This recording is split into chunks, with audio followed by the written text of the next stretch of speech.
రాష్ట్ర కాంగ్రెస్ నాయకులు మల్కాజ్గిరి మాజీ ఎమ్మెల్యే మైనంపల్లి హనుమంతరావు దుబ్బాక నియోజకవర్గంలోని కూడబెల్లి రామలింగేశ్వర స్వామి వారిని దర్శించుకున్నారు. ఈ సందర్భంగా ఆయన మాట్లాడుతూ చెరుకు శ్రీనివాసరెడ్డి రాబోయే ఎన్నికల్లో దుబ్బాక ఎమ్మెల్యేగా ఆ రామలింగేశ్వరుని ఆశీర్వాదంతో ఎన్నికవుతారని, ఈ మేరకు కూడబెల్లి రామలింగేశ్వర స్వామి వారిని వేడుకోవడం జరిగిందన్నారు.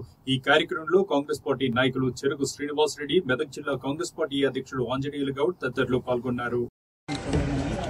మందిరానికి మూడోసారి రావడం జరిగింది.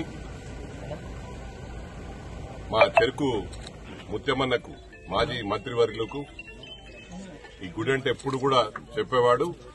వారు పట్టించుకున్నారంటే మరి ఎవరు కూడా పట్టించుకున్న పాపాన పోలేదు.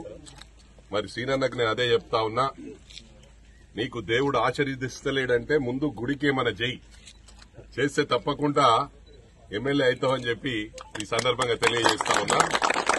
మరి అదే విధంగా శ్రీనివాసరెడ్డి గారు అతి త్వరలోనే కొన్ని విగ్రహాలు తీసి బయట పెట్టడం జరిగింది. దాని ప్రతిష్టకు డేట్ ఫిక్స్ చేస్తా అన్నాడు. ఈ టోటల్ దీనికి చుట్టూ ఫెన్సింగ్, సోలార్ ఫెన్సింగ్ నేను వేయిస్తా అని చెప్పాను. అదే కాకుండా గౌరవ ముఖ్యమంత్రి గారిని తెచ్చే ప్రయత్నం చేస్తాం. తెచ్చినాక ఊహించని విధంగా డెవలప్ అవుతుంది గుడి.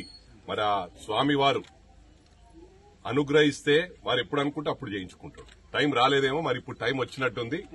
మరి మాతో అనిపిస్తా ఉన్నాడు. తప్పకుండా స్వామివారు అనుకుంటే పెద్ద పని కాదు.